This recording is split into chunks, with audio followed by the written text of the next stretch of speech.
Bonjour tout le monde. Maintenant, on va essayer de faire ensemble un corrigé du devoir. On avait combien d'exercices?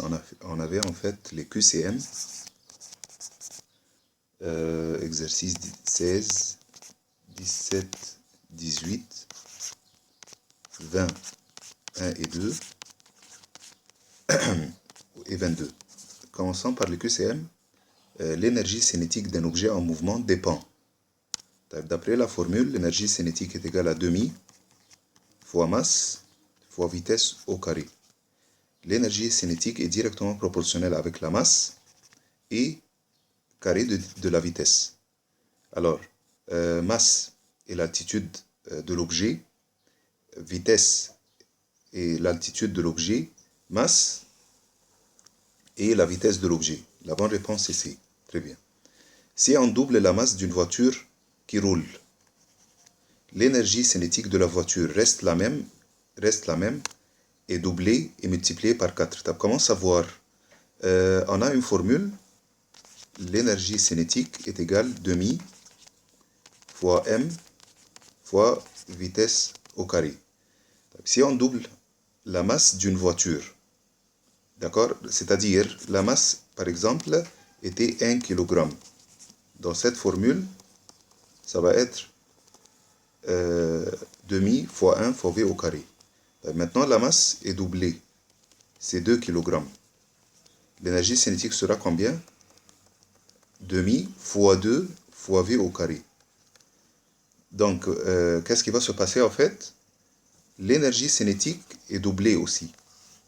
L'énergie cinétique est doublée aussi. Si on double la vitesse d'une voiture qui roule, l'énergie cinétique de la voiture reste la même et doublée multipliée par 4. On va faire la même chose. Excuse-moi. Si on double la vitesse d'une voiture qui roule, l'énergie cinétique de la voiture reste la même et doublée et multipliée par 4. Faisons là. Énergie cinétique est égale demi fois masse fois vitesse au carré. V, par exemple, était 1. L'énergie cinétique est égale à combien? Demi fois m fois 1 au carré, c'est 1. Maintenant, on a doublé la vitesse. V est égal à 2. Donc, l'énergie cinétique est égale à combien? Demi fois m fois 2 au carré, c'est-à-dire 4. Et bien, qu'est-ce qui s'est passé en fait? L'énergie cinétique est 4 fois l'énergie cinétique quand la vitesse était 1. Donc, la bonne réponse est multipliée par 4. Très bien. En haut du plongeoir, juste avant le saut, le nageur possède alors de l'énergie potentielle liée à la position, de l'énergie cinétique, de l'énergie chimique. En fait, c'est de l'énergie de potentiel liée à la position. En haut du plongeoir, juste avant le saut, le nageur possède une énergie de quoi? De potentiel, parce que la hauteur était maximale. Alors celui qui saute est là, il possède une altitude maximale, donc il possède quoi? Une énergie de potentiel maximale. Très bien. Numéro 5. L'énergie cinétique de l'objet augmente lors du mouvement. Un instant. L'énergie cinétique de l'objet augmente lors du mouvement d'un homme en chute libre? Oui. Pourquoi? Parce que dans ce sens-là, lors d'une chute libre, la vitesse du corps augmente. La vitesse du corps augmente. Tant que la vitesse augmente, tant que l'énergie cinétique dans une chute libre augmente aussi. Alors ça, c'est juste aussi, d'un homme en chute libre. D'une voiture au départ, oui, bien sûr, parce que au début, en fait, l'énergie cinétique est égale à 0, puisque la vitesse était 0 mètres par seconde. Puis maintenant, la voiture va augmenter la vitesse de 0 à 10 à 20 km par heure même, pas mètres par seconde. Donc la vitesse augmente quand on parle d'une voiture au départ. Très bien. D'une moto qui freine, non, c'est faux. Là, c'est faux. Pourquoi? Parce que quand on freine, la vitesse diminue. Puisque la vitesse diminue, donc l'énergie cinétique dû au mouvement du corps diminue aussi. Très bien. Numéro 6. Un coureur ayant une vitesse de 4 mètres par seconde et d'une masse de 80 kg possède une énergie cinétique. Comment savoir? On calcule avec la formule. L'énergie cinétique est égale à demi fois masse fois vitesse au carré. La masse c'est en kilogrammes, 80 kg. La vitesse c'est 4 au carré, c'est-à-dire fois 16. Si tu fais le calcul, tu vas trouver que la bonne réponse c'est B, 640 joules. Très bien. Numéro 7. Voici l'énergie cinétique et l'énergie de potentiel d'un chariot sur un manège. En fait, ce truc-là, on l'appelle manège. À un instant donné.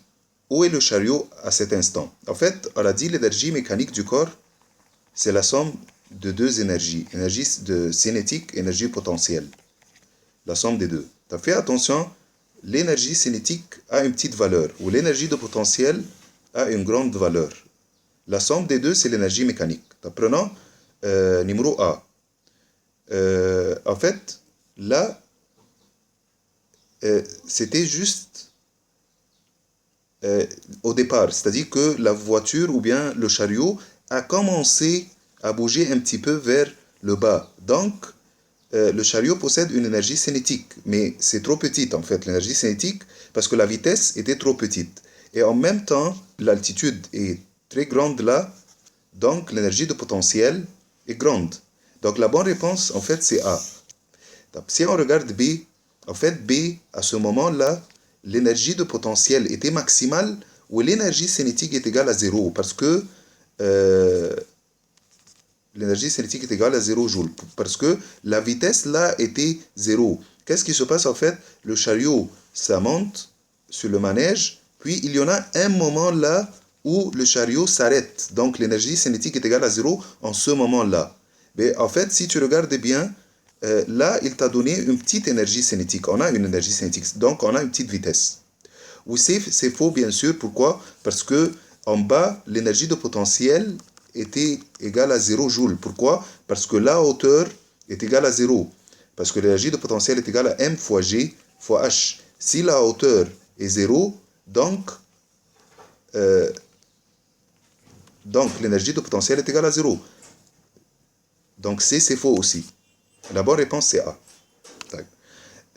Numéro 8. Sur quel graphique l'évolution de l'énergie cinétique en fonction de la masse ou de la vitesse est-elle bien représentée? On écrit ensemble la formule énergie cinétique est égale demi fois masse fois vitesse au carré. Fais attention, l'énergie cinétique est directement proportionnelle avec la masse. L'énergie cinétique, on va la représenter sur l'axe des ordonnées et la masse sur l'axe des abscisses. Puisque l'énergie cinétique est directement proportionnelle avec la masse, alors on peut représenter ça par une ligne droite. Donc A, c'est juste concernant la masse. Et la même chose, en fait, l'énergie cinétique est directement proportionnelle avec le carré de la vitesse. Pas la vitesse. Donc on peut pas... B c'est faux. Pourquoi? Parce qu'on ne peut pas tracer une ligne droite entre l'énergie cinétique et la vitesse, mais plutôt la vitesse au carré, parce que l'énergie est directement proportionnelle au carré de la vitesse. Donc la relation entre les deux, ça va être une ligne droite, passant par l'origine.